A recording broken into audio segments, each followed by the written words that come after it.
बिस्मिल्लाहिर्रहमानिर्रहीम अस्सलाम वालेकुम। छोटी जी वीडियो है यार, ये तमाम ड्राइवर बिरावां वास्ते है। इस वीडियो दे उम्मीद करना तुहानू कोई ना फायदा लाजमी हासिल हो। अगे एक मैं वीडियो वेदा बैठा मूँ, वीडियो दे विच ना एक ड्राइवर बिरा दसदा बैठा भाई एक गड्डी वाले ना शाहजोर ही आ गलबन उस बिल्टी लई जी कोई अड्डा, मैं अड्डे का नाम नहीं लेंदा, सरदार बाईपास तो जी पट्टियां लोड करनियां सो खुशाब दियां ते बंदा नाल आ सके जी पट्टियां लोड करनियां अलाइड हस्पताल च ते खुशाब लै जानी आ जी मरीज़न पट्टियां लगदियां जख्मां ते जिसले हस्पताल गया ना जेड़ा बंदा गड्डी वाले दे नाल गया जेड़े पट्टियां लोड करावनियां उस आखे जी ड्राइवर नूं आखे 10,000 रुपया दे बिल्टी ते माती लिख देसां भी मजदूरी इत्थे देनी है ते अग्गां जाके ना खुशाब ते मिल जासी किराए दे नाल उस 10,000 रुपया दे छोड़िया। उस आखे ठीक है, मैं अंदर ने गलबात की आंदा पे अद्धा घंटा गुजरिया ना तो वह बंदा कोई ना हट के आया।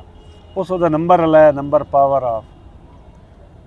उस हस्पताल इंतजामिया तो पूछा भी यार मैं तो पट्टियां लोड करनी है ना, मेरे को बिल्टी है नहीं उस बंदे का नंबर ही बंद है। वो जो हस्पताल इंतजामिया उन्हें आके पर अंदर ओके ये पट्टियां से क्या कुछ इतने वो गल काई नो ड्राइवर आता भी एक उन्हें मारिया नहीं इसलिए निकलन लगा ना। उसलिए सिक्योरिटी गार्ड उन्होंने ये गल की भाई अगे भी ये 4-5 वाकई इन्ने हो चुके हैं, ड्राइवर नाल हथ हो चुका है भी पट्टियां लोड। उन्हें आख्या अल्लाह के बंदे पट्टियां साढ़े कोल बाहरों आउंदियां ने, दुकी साइड लू बाहरों आउंदियां पट्टियां इत्थे हस्पतालों तो पट्टियां इत्थे तो सानू लोड होंदी हुई पट्टियां लैनियां होंदियां असीं इत्थों कोई ना लोड करेंदे खुशाब अलाइड हस्पताल खुशाब भी पट्टियां कई जावनियां। वीडियो बनाने का मकसद है भी इहो जी नौसरबाजी भी हो जाती है एक ड्राइवरां नाल ते मेरा बिरा एहतियात की करो। भाई जाफर मेरे को बैठे इन्होंने मैं गल सुनाई तो इन्होंने एक अपनी गल याद आई वो तुहाडे नाल शेयर करने।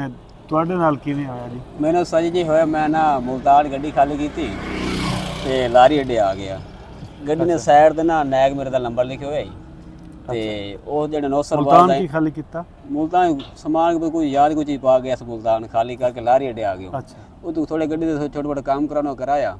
वो गड्डी साइड नंबर लिखे हुए नैग दा वो नौसर बाद उते साहब अड्डे काफी फिरदे होंदे ने। हां वो नैग मेरे कॉल कीती उस आगे जी तुहाडी गड्डी ने इत्थे मुल्तान आई वधिया जी ते असीं थोड़े सामान लदना है उत्ते गड्डी सारा ड्राइवर लिखो अब्दुल हकीम सारे को मैं अब्दुल हकीम दी गड्डी आई ना जी ते उस आगे सामान लोड करना ते अब्दुल हकीम लै जावना है। वो नैग भाई नूं कॉल कीती तुसीं कित्थे जी? मैं मैं जी लारी अड्डे।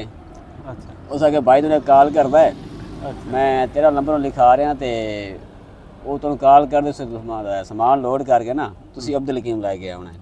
ठीक है तो ये गल 5-7 मिनट गुजरे भाई की कॉल आ गई सलाम वालेकुम वालेकुम सलाम जी वो फलाने ड्राइवर बोल रहे। मैं हाँ जी बोल रहा जी वो थोड़े नैग तो फोन किया मैं किया जी नैग को मैंने पूछे भी थोड़ा वाकिफ है या नहीं। मैं नैग जी मैंने फोन किया मैं वाकिफ हाँ वाकिफ मैं गल वजाहत ना की उस चल ठीक है ना मैं 5 मिनट बाद कॉल करे ना 5-7 मिनट बाद मुड़ कॉल आ गई उस आगे मेरा रब्ता हो गया तो सामान तो कैंटी लोड नहीं करना ये लोड करना विहाड़ी रोड तो अगे नाल इस फैक्ट्री यू टर्न लै के ना नाल महल्ला उत्थों लोड करदा जी। अच्छा मैं कहा ठीक है गड्डी काट तू विहाड़ी रोड ते आ जाई। हाँ मैं गड्डी सलाह मारे मैं डैग वाके उसी जो रब तो जिद्दू होया जी ते मैं गड्डी विहाड़ी रोड ते वाके मैं फोन किया हाँ कित्थे जे सामने आख्या जी मैं सामने खड़ोता आ जाओ सामने।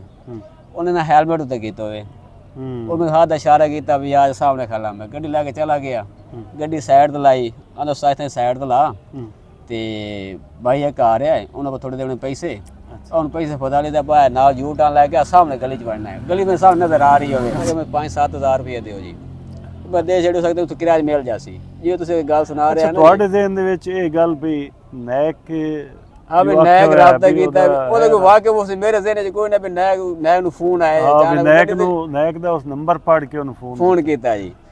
मैं उन दे छड़िया जी वो यू टर्न लिया गड्डी दा पैसो जेब पा ले वो गली सामने आ खलो रहा मैं इशारे की गड्डी फेर के मैं गड्डी फेर के ला के भाग गया। हाँ यार एक नंबर मिलाओ कॉल मिलाई जावे ड्रामा जो करना ही अखी यार एक कॉल नंबर मेरा फोन नहीं चाह रहा मैं अपना मोबाइल टच उन्हें फसा सटिया।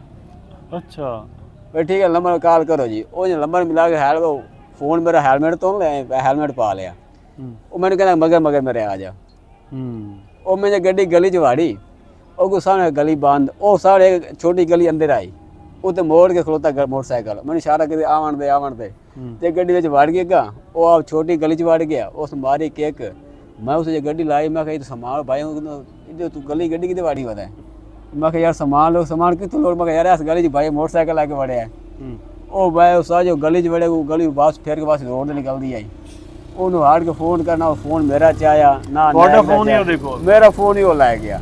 ਮੈਂ ਪਿੱਛੇ ਨਹਿਰ ਨੂੰ ਕਾਲ ਕੀਤੀ, ਮੈਂ ਕਿਹਾ ਇਹ ਮਸਲਾ ਹੈ। ਉਹਦਾ ਮੈਂ ਕਿਹਾ ਤੁਹਾਡਾ ਵਾਕਿਆ ਹੋ ਸਕਦਾ, ਮੇਰਾ ਵਾਕਿਆ ਵੀ ਕੋਈ ਨਹੀਂ। ਮੈਂ ਕਿਹਾ ਤੁਸੀਂ ਮੈਨੂੰ ਫੋਨ ਖੈਰ ਹੀ ਕੀਤਾ। ਉਹ ਮੈਨੂੰ ਨਹਿਰ ਗਿਆ, ਜਾ ਕੇ ਦਰਖਾਸਤ ਦਿੱਤੀ ਥਾਣੇ ਜਾ ਕੇ ਵੀ ਇਹ ਸਾਡਾ ਮਸਲਾ ਬਣਿਆ।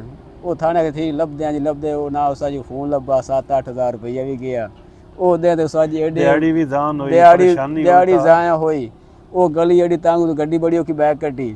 ਅੱਛਾ ਉਹ ਸਾਜੀ ਉਹ ਤਾਂ ਤੁਸੀਂ ਵਾਗੇ ਸੁਣਾ ਰਿਹਾ ਨਾ ਜੀ, ਉਹ ਤਾਂ ਤੁਹਾਨੂੰ ਸੁਣਾਇਆ ਜੀ ਇਹ ਮਸਲੇ ਬਣ ਜਾਂਦੇ, ਇਸ ਚੀਜ਼ ਤੋਂ ਬਚਣਾ ਚਾਹੀਦਾ ਹੈ ਜੀ। ਦੋਸਤੋ ਤੁਹਾਨੂੰ ਦੋ ਵਾਕਿਆ ਸੁਣਾ ਛੱਡੇ ਨੇ। ਇੱਕ ਮੈਂ ਜਿਹੜੀ ਅੱਜ ਵੀਡੀਓ ਮੇਰੀ ਨਜ਼ਰ ਤੋਂ ਗੁਜ਼ਰੀ ਹੈ, ਮੈਨੂੰ ਇੰਨਾ ਡਰਮਾਨ ਲੱਗਾ ਯਾਰ, ਉਸ ਅੱਲਾਹ ਪਾਕ ਹੀ ਉਹਦੇ ਬੰਦੇ ਨੂੰ ਹਿਦਾਇਤ ਦੇਵੇ ਜੀ। ਹਾਂ ਵੀ ਸਾਡੇ ਚਲੋ ਹੱਕ ਲਾਲ ਦੇ ਧੱਕੇ ਖਾ ਕੇ ਅਸੀਂ ਕਮਾਈਂਦੇ ਵਧੇ ਹੁੰਦੇ ਆ, ਤੇ ਇਹ ਤਰ੍ਹਾਂ ਬੰਦਾ 15-20 ਠੱਗ ਲਿਆ ਜਾਵੇ ਜੀ।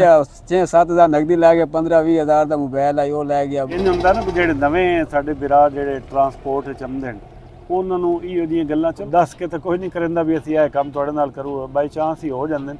ਲੇਕਿਨ ਚਲੋ ਜ਼ਹਿਨ ਇਹ ਤਾਂ ਗੱਲ ਆ ਗਈ ਨਾ, ਇਹਤਿਆਤ ਚਲੋ ਸਾਡੇ ਵੀਡੀਓ ਬਣਾਉਣ ਨਾਲ ਅਗਰ ਕੋਈ ਇੱਕ ਬੰਦਾ ਹੀ ਬਚ ਗਿਆ ਇਹੋ ਜਿਹੇ ਕੰਮ ਤੋਂ, ਇਹਤਿਆਤ ਕਰ ਲਿਓ। ਸਾਡੀ ਵੀਡੀਓ ਬਣਾਉਣ ਦਾ ਮਕਸਦ ਪੂਰਾ। ਹਾਂਜੀ ਬਹੁਤ ਸ਼ੁਕਰੀਆ ਜੀ ਨਾਜ਼ਰੀਨ, ਤੁਸੀਂ ਵੀਡੀਓ ਵੇਖੀ, ਮਿਹਰਬਾਨੀ ਤੁਹਾਡੀ। ਮਿਲਦੇ ਹਾਂ ਨਵੀਂ ਵੀਡੀਓ ਨਾਲ। ਅੱਲਾ ਹਾਫਿਜ਼।